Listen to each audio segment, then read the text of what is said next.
空気と触れ合ってまた美味しくなるみたいな感じじゃないかな。はい、さすがその通りでございます。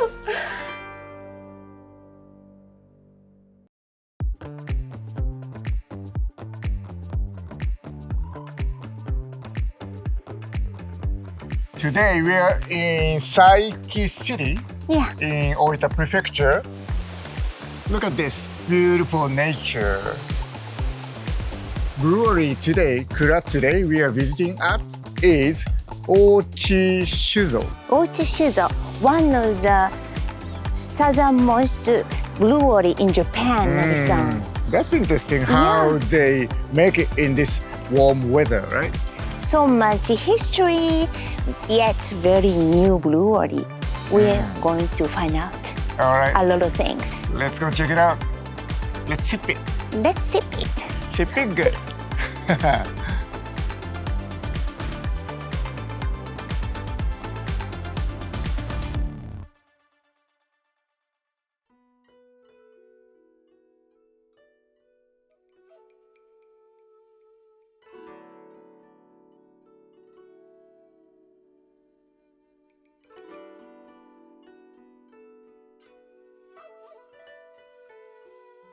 目指すお酒っていうのは、食事しながら飲んでいただきたいお酒。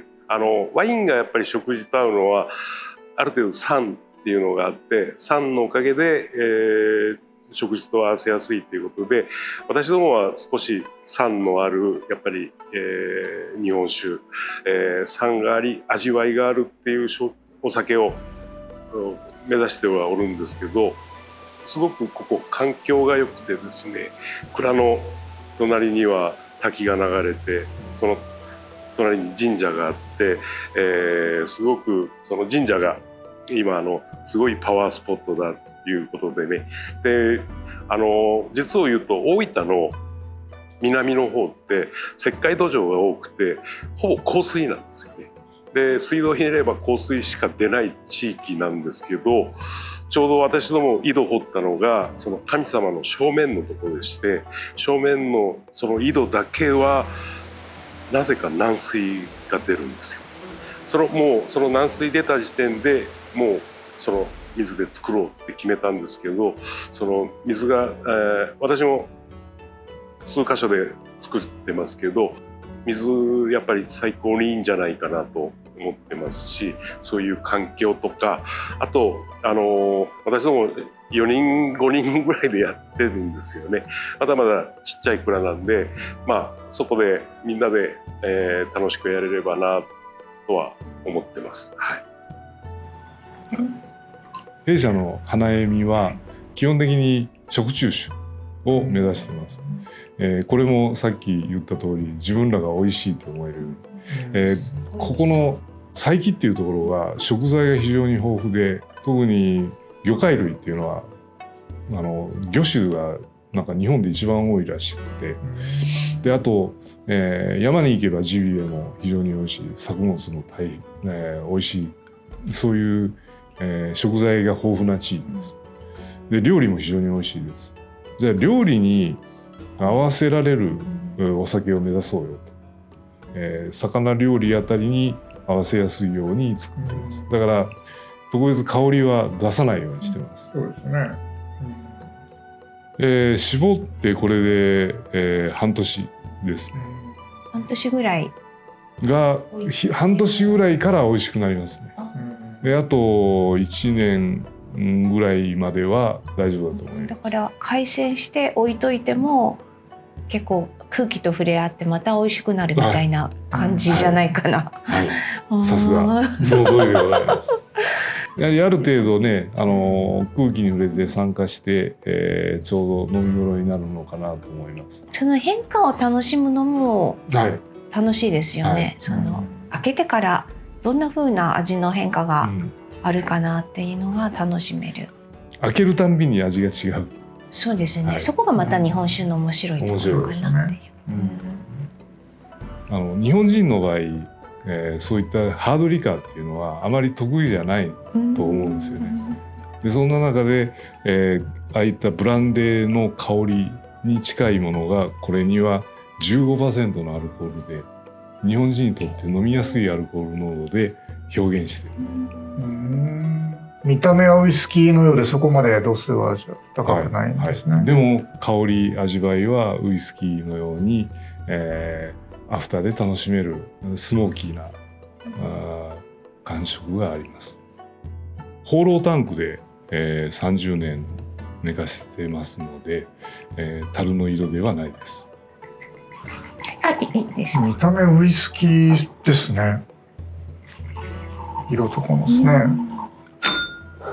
ありがとうございます。このアルコールの香りがすごい。香りは本当にあれですね。なんか寝かせてるお酒の。そうですよね。うん、香りがレーズンとかナッツとか。合いそうでしょ。香り自体がもうそんな香りで。It's so much symphony of many layers, complex. これはこれで日本酒とまあ日本酒でしょうけど、一般的な日本酒とちょっと違う本当に暖炉の前でみたいな、なんかちびちび飲みたいみたいなそんなお酒ですね。不思議ですね。そういうね贅沢な時間を費やすために30年もの時間を費やしてできたお酒です。素晴らしいです。素晴らしい。限定なんですか、本数が。限定です。30年ものっていうのはもう限られた数量しかありませんので、これで。また今後も作っていくんですか？熟成ものは。まだですね、30年これから寝かすものを作るとなると30年待たなきゃいけないのでまた違った熟成の可能性っていうものはこれから研究していこうかなと思ってます。その準備はもうやってます。近頃のブームの中では香り豊かで、すがすがしくて、ジュースのようなそういったお酒がもてはやされている中でこういったクラシックなスタイルというのは、あまり受け入れられてないのかなと思います。素晴らしい。美味しいです。ありがとうございます。ありがとうございます。お願いします。嬉しいな。あんまりなんかいいです。確かに。はい。イチジクが大丈夫。一番なんか合いますね。じゃあイチジク。あとねやっぱりスモークチーズとか、スモークのナッツとか、スモーク系がすごくいいです。もうなんかねずっとこれ舐めながら食べながら。こちらでは純米系が全て純米系です。なるほど。そこは何か理由があるんですか？やはり純米、お米だけで作った方が私の体に合う、私の、口に合うと思って作ってます。ですね、売れるものを作るっていう感覚が全くないんですよ。自分らがうまいな、美味しいなって思うものを作ろうや。でそれに、共感してくれるお客さんを探しゃいいじゃないのっていうつもりで作ってます。例えば同じ純米酒をじゃあ5本作ろうってした時に5本同じものできないんですよ。やっぱり天候も違うし蒸し方にしてもそうですしお米の水の吸い方5本同じものを作れって言っても、作れない。でその中でやっぱりそれぞれで味わいが違うっていう面白さっていうのはお酒ってもちろん絞って作るんですけど絞って、テイスティングって言いますか利き酒する時が一番感動なんですけど、その時に正直なところ仕込みやってると感動に酔う暇はないんですけどねもう次の仕事があるんでですね、そういった味わいの違いっていうのが私は楽しさかなと思います。魚を食べる時には私真ん中のオレンジのラベルが大好きでバーベキューとか焼肉の時は緑とか、パスタとかねイタリアン食べる時はピンクとかそういったものに合わせやすいように作っているつもりはあります。はい。この室温が24度ほどあるんですけど、すぐに、ある程度風を入れないと冷えないですね。大分県の中でも結構まだ暖かい地区ですもんね。一番南ですからね。その辺はこう工夫されながらそうですね。変えてきたっていうことですか。ですんで、そこの空気の出る穴をちょっと寒くなったらちょっともう閉じたりとか、もう随分寒いともうあんまり風を当てなくてっていう。もうそのままで。ほとんどここ暖かいんで風を全く当てないっていうことはないですけどね。それがさっき蒸してたお米なんですよね。どういったお米ですか。お酒を作る一番公的米の山田錦って言います。ただこれ精米60って言いまして、周りを4割削ったもので、今弊社の特別純米酒っていうお酒を作っています。もともとすごくお酒が大好きになって、大学卒業後地元の酒屋さんに勤めて1年間勤めたんですけど、どうもこのお酒に対する愛情って多分販売の方じゃなくて作る方だなと思って作る方に目指しましたね。すごくこう一つの美味しいお酒の中でもいろんな要素が重なっていく上で美味しいお酒って出来上がるんですけど、本当に細かいことを少し変えただけでも味が大きく左右してくるっていうところがゴールを目指してるんですけど、こういうのって本当にゴールがなくて、そこがまた探求心くすぐられるというか一番魅力を感じてます。今回はうちでいう特別純米っていうお酒なんですけど、一番シャープですっきり爽やかなお酒ですので、初搾りとして年末年始飲んでいただくのにぴったりなお酒なんではないかなと思います。あれが私が3年目でまだまだお酒造りのメカニズムわからない状態ながら任せていただけた銘柄でして、もともと私農家でおじいちゃんが田んぼでお米作ってた家で生まれて、で自分たちも佐伯で酒米を実際育ててみると、お米作りってものすごく大変、お酒作りよりも大変だなって思ってて、でそんなそのお米がお酒になっていくんですけど、お酒になる過程で磨かれていく。なんなら今、磨いたお酒の方が美味しいというか、そういったような考え方も一部あったりもするので、もったいないな、磨きたくないなっていうのがあったんで、より磨かずにより美味しいお酒ができたら一番素敵だなと思って、そういったところからスタートしました。やっぱり磨かない分どうしてもお米の表面部分にあるタンパク質が多かったりとか脂質が多いとか、そういったものってお酒が出来上がると雑味が多いお酒になったりとか重ったるいお酒になるっていうリスクがあるので、そこでその雑味が多くならないように低温で発酵をなんとか引っ張ったりだとか、そういったところはすごく気を使ってます。お米磨いてない分しっかりお米の味わい、旨味がたっぷりあるんで、大分で唐揚げってすごく美味しいんですけど、揚げ物だとか中華料理、味が濃い料理とすごく相性いいです。確かにそうですね。飲んでみたいですね。ぜひぜひ。あんまり冷やしてない方がはい、風味的にも味わえ感じられるので、常温からぬる燗ぐらいまでが特におすすめです。そうですよね。ぬる燗合うと思います。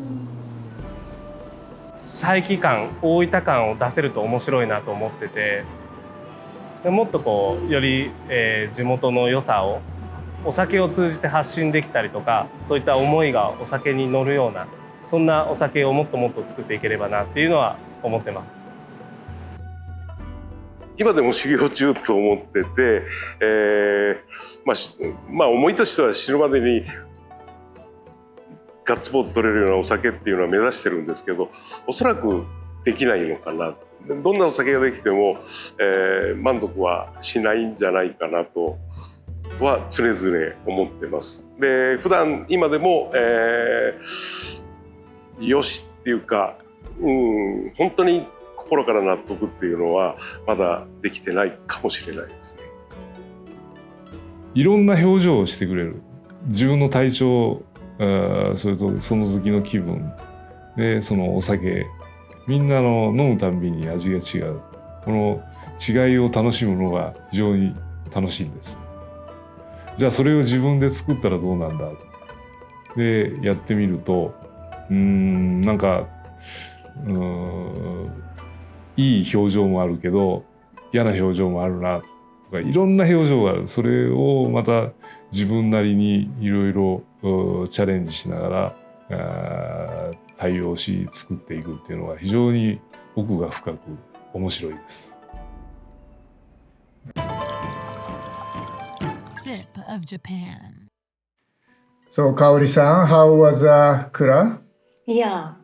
Every time I visit the Ochi Brewery, I kind of refresh myself. Yeah, I love the waterfall waterfall, and then shrine. shrine. It's so refreshing. You can get the power from the nature. Right. That's amazing. Like a power spot. Yeah, you definitely should visit when you come to Kyushu, Oita. Yeah. Must visit brewery. Yeah. And then despite their facilities not so big, but they're making beautiful sake. Yeah. It's kind of, so much food-driven sake they are created with many different types of, Right. sake. Yeah. So it's amazing they have a nice seafood like oysters, local oysters, and also lots of game meat in the mountains. Right. So each sake can fit to those local flavors. Yeah. Definitely their sake goes well with the food. You should pair with the food. And then you can enjoy the flavor of the rice and then the water. Anyway, yeah, let's have a sip. This is also my favorite, the taste. So great.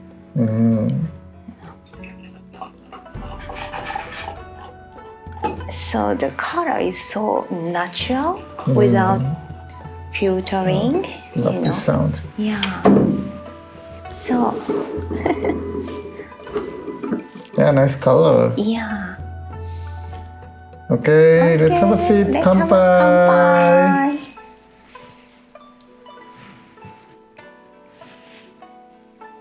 Wow. Oh. Amazing deepness and so much layers of flavors of And a little bit of acidity and the bitterness. yeah, and the attack of umami is amazing. Yeah, has a lot of umami.